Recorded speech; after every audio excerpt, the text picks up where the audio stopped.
अभी हम लोग स्टार्ट करने जा रहे हैं conditional probability. Board point of view से देखा जाए तो कंडीशनल प्रोबेबिलिटी से ही ट्वेल्थ का सिलेबस स्टार्ट होता है।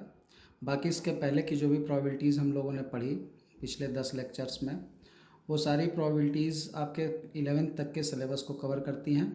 बट जेई एडवांस और जेई मेंस में के सिलेबस में टोटल प्रोबेबिलिटी पूछी जाती है। तो बोर्ड के लिए अगर प्रिपेयर कर रहे हैं तो आप पीछे का रिवाइज करके और डायरेक्ट कंडीशनल से भी प्रैक्टिस कर सकते हैं। तो कंडीशनल प्रोबेबिलिटी है क्या, तो इसके पहले थोड़ा सा हम लोग कंडीशनल प्रोबेबिलिटी समझने से पहले कंडीशनल इवेंट के बारे में बात कर लेते हैं।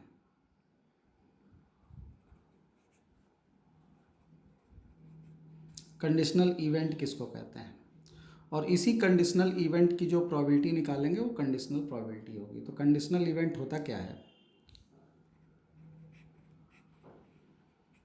Suppose A and B are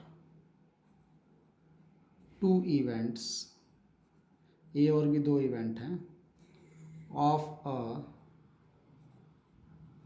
random experiment. A और बी एक रैंडम एक्सपेरिमेंट के दो इवेंट हैं। यहाँ पर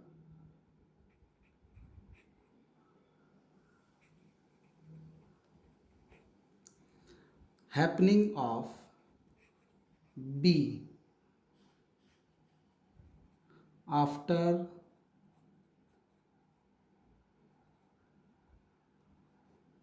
हैपनिंग ऑफ ए, ठीक है। Happening of B after happening of A मतलब बी के होने की बात की जा रही है ए के होने के बाद।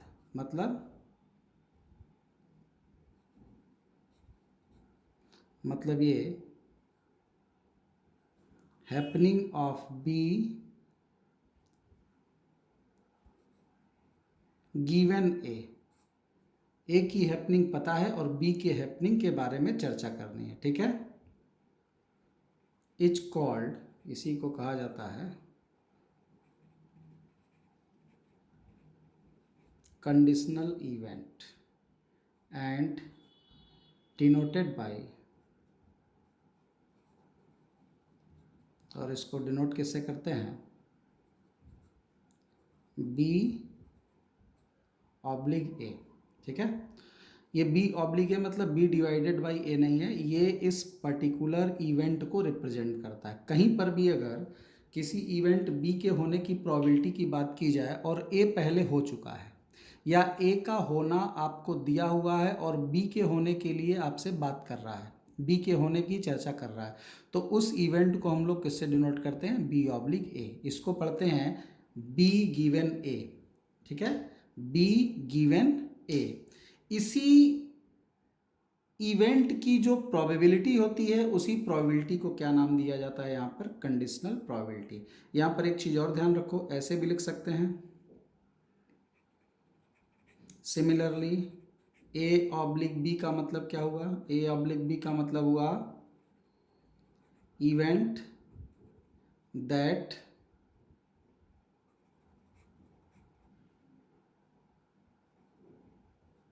Happening of A after the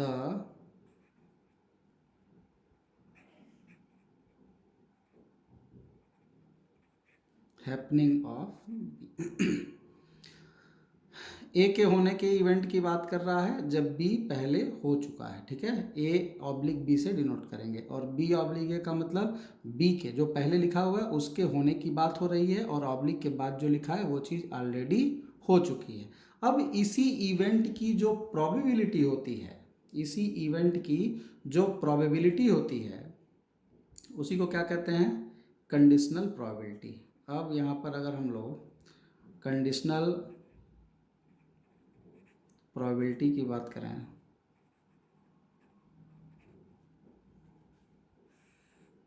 तो बोल सकते हैं if A and B are two events of a sample space S and PA not equal to zero, ये कंडीशन ध्यान में रखिएगा, ठीक है। PA not equal to zero, then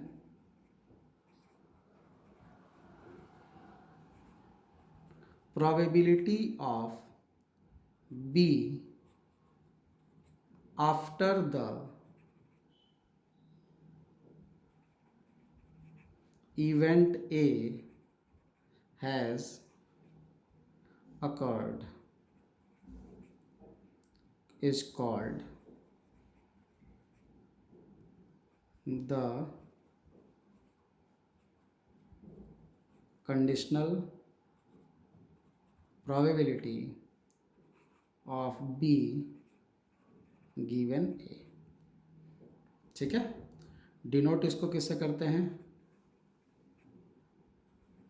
denoted by P B given A। क्या पढ़ते हैं इसको, ऑब्लिक नहीं पढ़ते हैं यहाँ पे, ऑब्लिक हम आपको बता रहे हैं कि साइन ऑब्लिक का लगता है, और इसको पढ़ा क्या जाता है, इसको पढ़ा जाता है probability of B given A। क्या पढ़ते हैं, read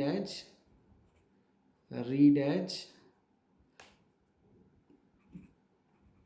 probability of B given A, B की प्रोबेबिलिटी अगर ए गिवन है तो, ठीक है। इसमें होता क्या है, देखो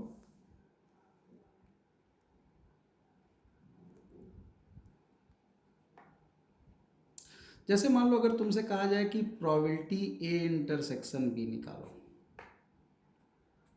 एक्चुअल में probability of A intersection B का मीनिंग क्या है, probability of A intersection B का मीनिंग यह है कि probability of A and B, क्या मीनिंग है, probability of A and B, ये साइन हमने बता रखा है, ए एंड बी साइमल्टेनियस दोनों एक साथ हो रहा हूँ, तो हम लोग इसको बोलेंगे probability of A and B. तो दो इवेंट ए और बी हैं और वो एक के बाद एक हो रहे हैं, मान लो, ठीक है, एक के बाद एक हो रहा है, तो यहाँ पर हम लोग लिखेंगे probability of A and B is equal to, ऐसे सोच सकते हो क्या कि यहाँ पे प्रोबेबिलिटी ऑफ ए एंड मतलब into probability of B if A occurred, ठीक है। बी की प्रोबेबिलिटी ए पहले हो चुका है तो उसको हमने ऊपर क्या साइन बताया, B by A, B oblique A लिखने को, तो यहाँ पर हम लोग इसको बोल सकते हैं क्या, probability of A and B का मतलब क्या हुआ कि ए और बी दोनों के होने की प्रोबेबिलिटी, मतलब क्या, probability of A and probability of B जब ए पहले हो चुका है। तो अब प्रोबेबिलिटी ऑफ बी अगर ए पहले हो चुका है तो उसका सिंबल क्या होता है, बी ऑब्लिक ए या बी गिवन ए, ठीक है। इसी तरह से हम लोग ऐसे भी इसको लिख सकते थे, मान लो कि अगर probability of A intersection B में बी पहले हो रहा हो तो हम बोलेंगे प्रोबेबिलिटी ऑफ बी एंड मतलब into probability of A B हो चुका, ठीक है। बी की प्रोबेबिलिटी फिर ए की प्रोबेबिलिटी जब बी हो चुका है, या ए की probability and then probability of B जब ए हो चुका है, तो हम ए इंटरसेक्शन बी को लॉजिकली इस फॉर्मेट में लिख सकते हैं। ए इंटरसेक्शन बी का मतलब होता है दोनों की प्रोबेबिलिटी, दोनों की प्रोबेबिलिटी का मतलब ये हुआ कि ए की भी प्रोबेबिलिटी लेनी है और बी की भी प्रोबेबिलिटी लेनी है, तो ए एंड बी दोनों की प्रोबेबिलिटी लेनी है, तो हमने पहले प्रोबेबिलिटी ऑफ ए निकाला, ए के होने की प्रोबेबिलिटी, और ए अब हो चुका तो अब बी के होने की प्रोबेबिलिटी, तो बी बाद में कर रहे हैं, ए हो चुका है तो उसका सिंबल कैसे डिनोट करते हैं, बी ऑब्लिक ए, और पहले बी कर लिया और तब ए करने जा रहे हैं तो अब ए की प्रोबेबिलिटी लिखेंगे, बी हो चुका है तो उसको ऑब्लिक बी। क्या मतलब है इसका, यहाँ पर अभी इस पर डिटेल में और चर्चा करेंगे, पहले इसको समझ लो सिंपली। यहाँ पर अब हम लोग को वैल्यू जो कंडीशनल प्रोबेबिलिटी इसमें कौन सी है, तो इसी को हम लोग क्या बोलते हैं, कंडीशनल प्रोबेबिलिटी, इसी सिंबल को क्या बोलते हैं, कंडीशनल प्रोबेबिलिटी। तो इन दोनों फार्मूले का इस्तेमाल करके हम लोग यहाँ पर और काम कर सकते हैं, किस तरीके का, देखो यहाँ पर हम लोग के पास सिंस क्या आ गया, अब हमारे पास क्या आ चुका है जरा बोलना, अपने पास आ गया कि probability of A intersection B is equal to आ गया probability of A and probability of B जब ए हो चुका है, अब हम इसको ऐसे लिख सकते हैं, प्रोबेबिलिटी ऑफ बी जब ए हो चुका है is equal to probability of A intersection B upon probability of A. ये हमारा कंडीशनल प्रोबेबिलिटी का फार्मूला हो गया। ठीक है, इसी को हम लोग कंडीशनल प्रोबेबिलिटी बोलते हैं। बी ऑब्लिक ए मतलब बी के होने की प्रोबेबिलिटी जब ए हो चुका है। या हम लोग ऐसे भी लिख सकते थे, पी ए इंटरसेक्शन बी को हमने अभी बताया कि क्या लिख सकते हैं, पहले अगर बी हो रहा है तो पी बी, और तब ए के होने की प्रोबेबिलिटी जब बी हो चुका तो हम यहाँ लिख सकते हैं probability of A oblique B is equal to probability of A intersection B upon probability of B. उधर चला गया। अब ये फार्मूला एक हो गया। ये पहला वाला फार्मूला किसके लिए है, ये पहले वाले फार्मूले से क्या पता चल रहा है, यहाँ हमको मिला क्या, प्रोबेबिलिटी ऑफ बी गिवन ए, और ये क्या बता रहा है, ये बता रहा है probability of A given B. मतलब बी की प्रोबेबिलिटी जब ए हो चुका है और ए की प्रोबेबिलिटी जब बी हो चुका है। ठीक है, इसी को हम लोग यहाँ पे क्या बोलते हैं, कंडीशनल प्रोबेबिलिटी। अब यहाँ पी ए डिनोमिनेटर में आया था तो यहाँ पर आप ये लिख सकते हो where P A not equal to zero, और यहाँ पर P B not equal to zero. यहाँ पी ए जीरो नहीं हो सकता, वहाँ पी बी नहीं जीरो हो सकता, क्योंकि ये दोनों किस में है, डिनोमिनेटर में है।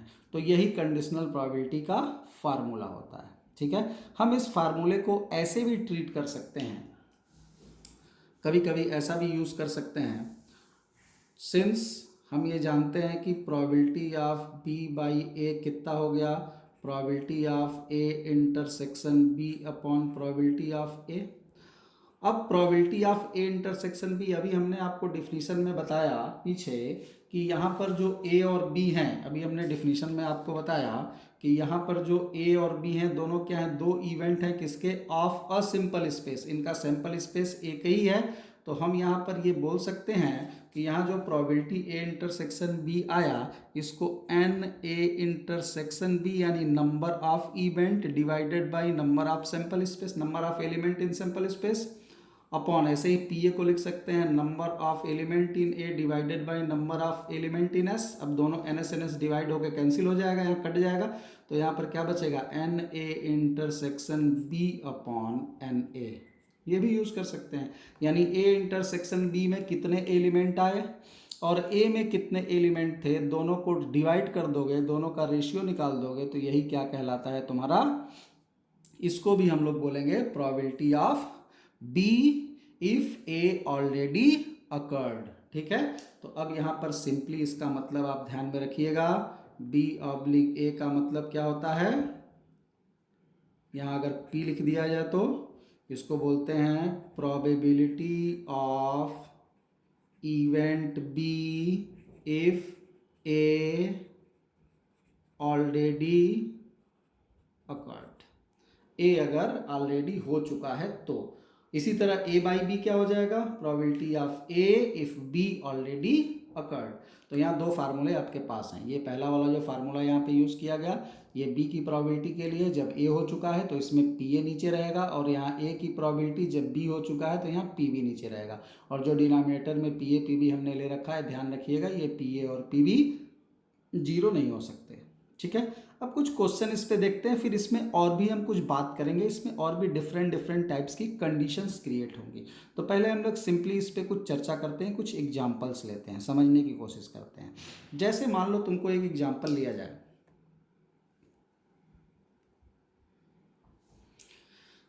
यहाँ एक एग्जांपल है, जरा देखो क्या लिखा हमने, लिखा हुआ है कि फेयर डाई इज रोल्ड। एक फेयर डाई है, 1 2 3 4 5 6। फेयर का मतलब हो गया इक्वली लाइकली है, यानी 1 आने का भी उतना ही चांस है जितना 2 आने का है, जितना 3 आने का है। डाई मतलब पासा।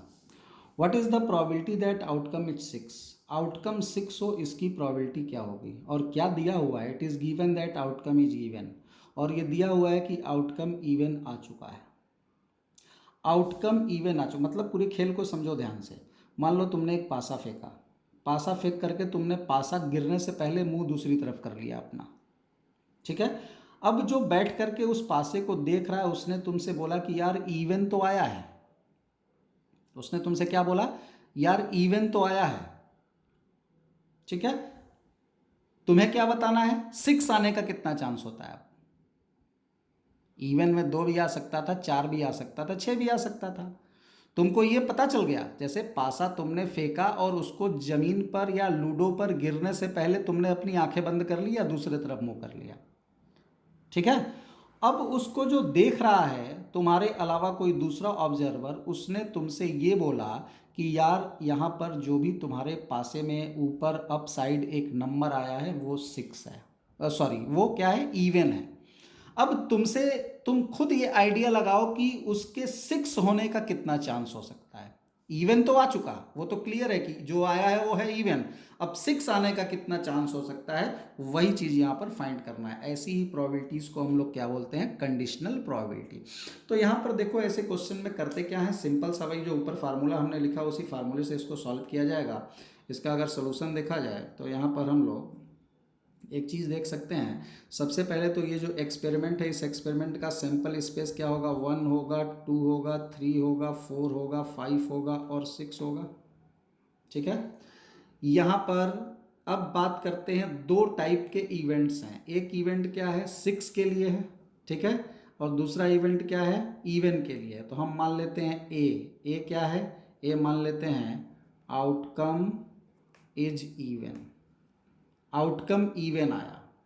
और बी किसको मान लेते हैं, बी मान लेते हैं आउटकम इज 6, ठीक। आउटकम इवन आने का मतलब क्या हुआ, ए जो इवेंट है उसके पास 2, 4 और 6 है, और आउटकम 6 मतलब बी क्या है तुम्हारा, बी तुम्हारा 6 है। आउटकम 6 मैंने फिक्स हो गया। अब तुमको यहाँ निकालना क्या है, तुमको निकालना है प्रोबेबिलिटी ऑफ बी, 6 आने की प्रोबेबिलिटी। और क्या हो चुका है, इवन आ चुका है, मतलब ए हो चुका है। तो इसका फार्मूला क्या हो जाएगा, इसका फार्मूला हो जाएगा probability of A intersection B upon probability of A. ये ना फार्मूला होगा, ये तो फार्मूला भी बताया। ऐसा भी हमने बोला था कि तुम चाहो तो इसको ऐसे भी लिख सकते हो, ए इंटरसेक्शन बी का number upon probability of A मतलब नंबर इन ए। तो तुम इससे भी क्वेश्चन को सॉल्व कर सकते थे और इससे भी क्वेश्चन को सॉल्व कर सकते थे। इससे भी रिजल्ट वही आता, इससे भी वही रिजल्ट आता। तो जैसे अगर हम इससे क्वेश्चन को सॉल्व करेंगे तो probability of A intersection B क्या आएगा, ज़रा सोच के बोलो। ए इंटरसेक्शन बी की प्रोबेबिलिटी, ए इंटरसेक्शन बी मतलब पहले बताओ ए इंटरसेक्शन बी है कितना। यहाँ ए इंटरसेक्शन बी में कितने एलिमेंट आएंगे, केवल 6 आएगा। ए इंटरसेक्शन बी में एक एलिमेंट आया, और ए इंटरसेक्शन बी की प्रोबेबिलिटी का मतलब क्या हो गया, element in A intersection B upon element in S. S में कितने एलिमेंट थे, 6, तो 1/6 आ जाएगा ऊपर, और नीचे कितना हो जाएगा, 3/6 हो जाएगा। 3/6 क्यों, क्योंकि ए में 3 एलिमेंट है, तो रिजल्ट कितना आ जाएगा, 1/3। और सीधे अगर हम ये वाला क्वेश्चन करते तो भी हमारा रिजल्ट 1/3 आता। कैसे, इस वाले से डायरेक्ट देखो, N A intersection B, A intersection B में नंबर ऑफ एलिमेंट कितने हैं, 1 है, केवल 6 है, और एन ए में कितने एलिमेंट है, 3, तो सीधे रिजल्ट 1/3 भी लिखा जा सकता था। तो तुम इस फार्मूले से भी क्वेश्चन सॉल्व करोगे तो वही रिजल्ट आएगा, इस फार्मूले से भी क्वेश्चन सॉल्व करोगे तो वही रिजल्ट आएगा। इसी का मतलब होता है कंडीशनल प्रोबेबिलिटी। एक इवेंट के हो जाने के बाद दूसरे इवेंट के होने की प्रोबेबिलिटी की बात की जा रही है। कुछ और एग्जाम्पल हम लोग इस पर देखते हैं।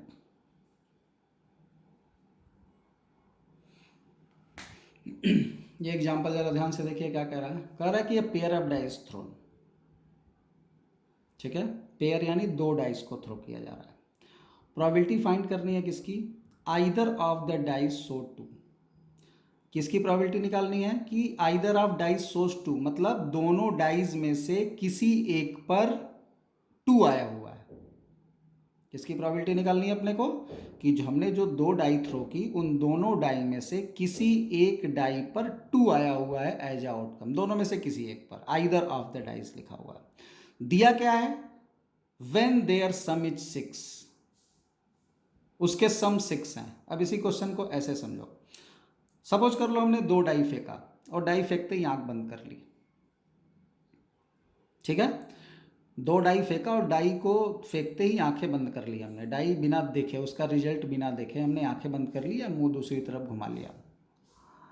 एक आदमी या तुम्हारा फ्रेंड जो पहले से उसको देख रहा है, उसने तुमसे बोला यार देखो जो डाई आया जो तुमने फेंका, उन दोनों डाइस पे जो भी आउटकम आए हैं उनको जोड़ने पर तो 6 आ रहा है,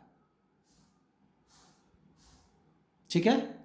क्या बताया गया तुमको कि दोनों डाइस के अप जो रिजल्ट आए हुए हैं, जो उनके अपर फेस पर रिजल्ट आया हुआ है, भाई 1 से लेके 6 तक कुछ भी आ सकता है, 1 2 3 4 5 6 दोनों डाइस पे। तो उसने बोला कि देख यार, दोनों पे जो रिजल्ट आया, आउटकम आया, उन दोनों को अपन ऐड करते हैं तो 6 आ रहा है। अब तुम ये आइडिया लगाओ कि इन दोनों में से किसी एक पर 2 होना चाहिए।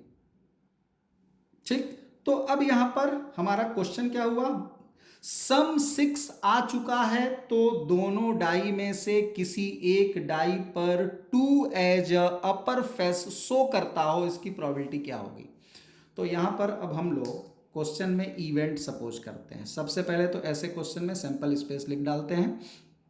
तो आपको यहाँ पर पता है कि 2 डाई थ्रो कर रहे हो तो टोटल 36 सैंपल स्पेस की संख्या होगी। नंबर ऑफ एलिमेंट्स की संख्या सैंपल स्पेस में, सॉरी, जो सैंपल स्पेस होंगे उसके अंदर नंबर ऑफ एलिमेंट की संख्या 36 होगी। 1 डाई थ्रो करने पे 6, 2 डाई थ्रो करने पे 6 का स्क्वायर 36। क्या क्या एलिमेंट हैं, 1 1 1 2 1 3 1 4 1 5 1 6 2 1 2 2 2 3 2 4 2 5 2 6, इस तरह से 6 1 6 2 6 3 6 4 6 5 6 6, सारे 36 एलिमेंट ऐसे मिलेंगे।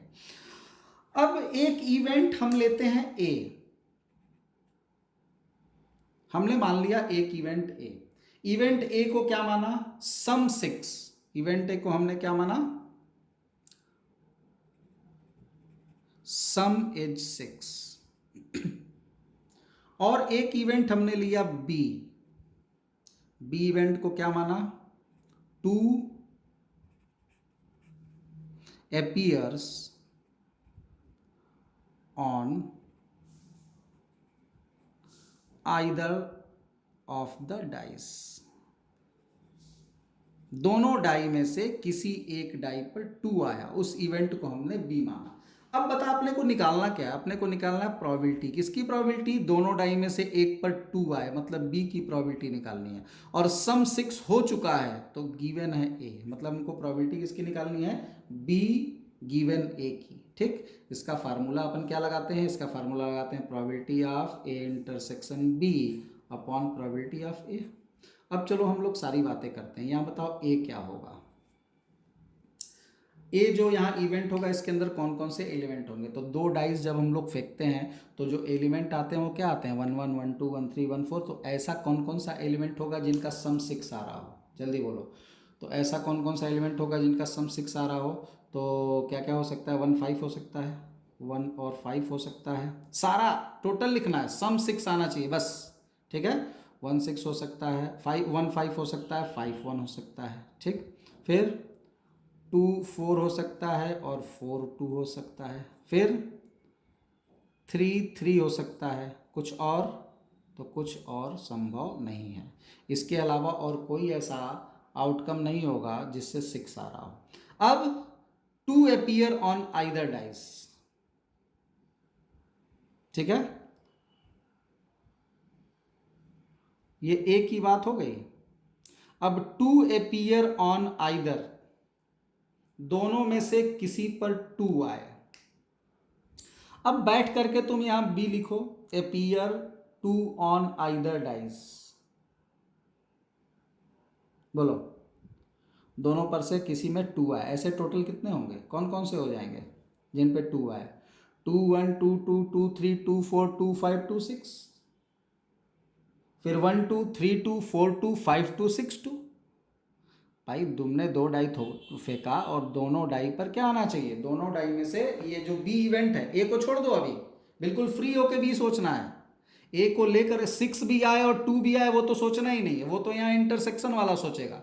हमें अभी केवल इवेंट ए फ्रीली सोचना है। ध्यान से सुनो, इवेंट ए फ्रीली सोचना है। इवेंट ए फ्रीली सोचने का क्या मतलब हुआ, इवेंट ए के फ्रीली सोचने का मतलब कि ऐसे सारे आउटकम जिनका सम 6 आ रहा हो। ठीक, इवेंट बी को फ्रीली सोचना है। इवेंट बी को फ्रीली सोचने का मतलब ये मत सोचो कि 2 आउटकम है और सम 6 आ रहा है, नहीं, वो अलग इशू हो जाएगा। तुम केवल इवेंट बी के बारे में फ्रीली सोचो, कुछ मत दिमाग लगाओ, बस ये सोचो 2 appear on either of the dice.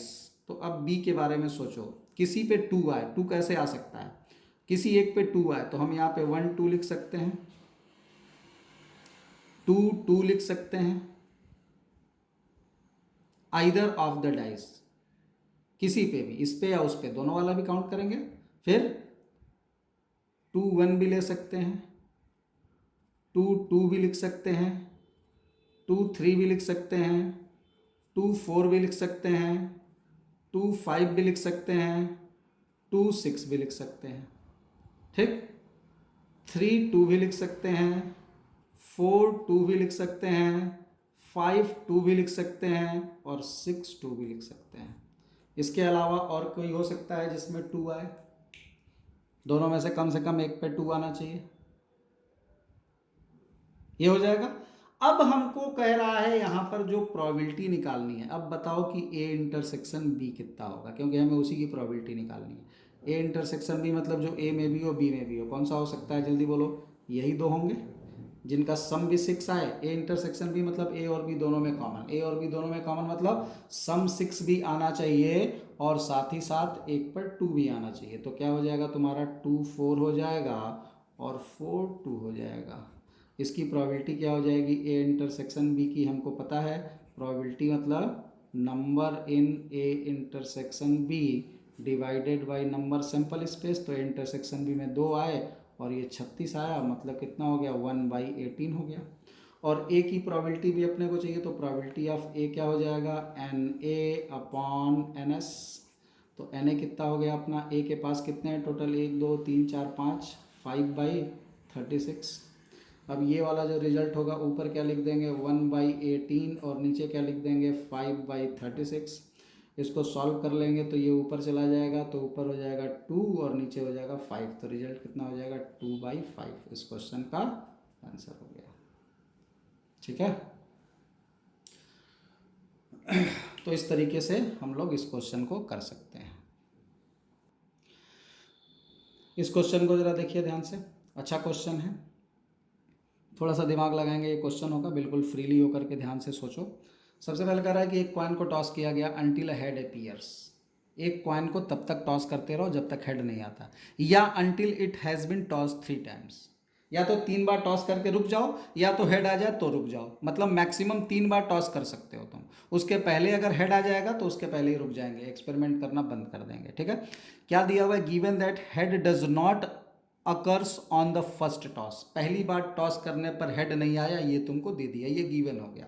तो प्रोबेबिलिटी निकालो कि कॉइन को 3 बार टॉस किया, 3 बार टॉस किया गया। प्रोबेबिलिटी किसकी निकालनी है? कॉइन को 3 बार टॉस किया गया और गिवन क्या है कि पहले बार में हेड नहीं आया। ये गिवन है कि फर्स्ट बार में हेड नहीं आया। तो अब हम लोग यहाँ पर इवेंट्स लिखेंगे। ठीक है, सपोज करो सबसे पहले इस क्वेश्चन में क्या बताया था हमने, ऐसे क्वेश्चन में सैंपल स्पेस बना लेते हैं। तो सैंपल स्पेस क्या होगा? तो सैंपल स्पेस का सेट लिख लेते हैं। क्या क्या सैंपल स्पेस में आएगा? या तो पहले टॉस किया हेड आ गया, हेड आ गया तो ख़त्म कहानी, अब एक्सपेरिमेंट नहीं करेंगे। या पहले टेल आया तो एक बार और किए तो हेड आ गया, या टेल आया और तब हेड आ गया, या टेल टेल टेल आ गया। ध्यान से समझो ये चीज़, जरा ध्यान से समझो ये कैसे आया है यहाँ पे। ठीक है, इस चीज़ को थोड़ा गौर करो। कह रहा है कि जब हेड आ जाए तो तुम एक्सपेरिमेंट करना छोड़ देना, या तो 3 बार टॉस करना, हेड आए या ना आए। ठीक है, हेड आए या ना आए, 3 बार टॉस करने का मतलब जब भी हेड, पहली बार टॉस किया और हेड आ गया, एक्सपेरिमेंट खत्म। मान लो पहली बार हेड नहीं आया, टेल आ गया, तो एक्सपेरिमेंट एक बार और करेंगे। हो सकता है दूसरी बार हेड आ गया, तो दूसरी बार हेड आ गया तो फिर से एक्सपेरिमेंट खत्म। फिर मान लो अगर दूसरी बार भी टेल आ जाता है तो एक बार और करेंगे, हेड आ गया तो भी एक्सपेरिमेंट खत्म कर देंगे और टेल आ गया तो भी एक्सपेरिमेंट खत्म कर देंगे। क्यों? क्योंकि हमें 3 बार से ज़्यादा टॉस नहीं करना है। अब हम लोग बात करते हैं इवेंट की। तो यहाँ पर 2 इवेंट बनेंगे, एक इवेंट ए बना लो, एक इवेंट बी बना लो। ए इवेंट को क्या मान लेते हैं यहाँ पे? तो हमने यहाँ पर इवेंट ए मान लिया कि head not occur on first toss. पहले टॉस में हेड नहीं आया, तो पहले टॉस में हेड नहीं आया तो इसी में देखो कौन कौन सा हो सकता है। पहले टॉस में हेड नहीं आया तो ये हो सकता है, ये हो सकता है और ये हो सकता है। और इवेंट बी में क्या आ जाएगा? इवेंट बी में कह रहा है कि कॉइन टॉस 3 टाइम्स। तो कॉइन टॉस 3 टाइम्स, तो ये दोनों बी हो जाएगा, ये तीनों तुम्हारा ए हो जाएगा और ये दोनों बी। तो ये तीनों एलिमेंट ए का हो गया और तीनों एलिमेंट बी का हो गया। तो ए और बी के इंटरसेक्शन में क्या मिलेगा? ए इंटरसेक्शन बी में तुमको डायरेक्ट हम यहाँ क्वेश्चन कर दिए, सीधे सैंपल स्पेस में से ही निकालते हैं ए और बी। ये टोटल सैंपल स्पेस आ गया, इसी में से निकाल लिया। अब ए इंटरसेक्शन बी कितना हो जाएगा, जल्दी बोलो। ए इंटरसेक्शन बी के अंदर दो एलिमेंट, ये दोनों कॉमन हो जाएंगे, तो number of A intersection B कितना हो जाएगा, 2 हो जाएगा। ठीक है, और एन एस पता है, तो यहाँ पर सिंपल प्रोबेबिलिटी क्या हो जाएगी, ए इंटरसेक्शन बी की 2/3, नहीं सॉरी, ए इंटरसेक्शन बी कितना आया यहाँ पे, ए इंटरसेक्शन बी कितना आया, ए इंटरसेक्शन बी आया तुम्हारा 2/1 2 3 4, 2/4। ठीक, और प्रोबेबिलिटी ऑफ ए कितना आ गया, प्रोबेबिलिटी ऑफ ए आ गया 3/4। तो प्रोबेबिलिटी जो तुमको निकालनी है बी गिवन ए की, ये किसके बराबर हो जाएगी, ये हो जाएगी 2/4/3/4, फार्मूला लगा लो, तो 2/3 तुम्हारा रिजल्ट हो जाएगा। ठीक है, ध्यान से देखो इस क्वेश्चन को, खुद से ट्राई करो। हो चुका है, रिजल्ट आ चुका है। अब दिमाग लगा कर हमने पूरा इसमें लिखा नहीं ABC, आप खुद से लिखिए और खोजिए कहाँ क्या चीज़ है।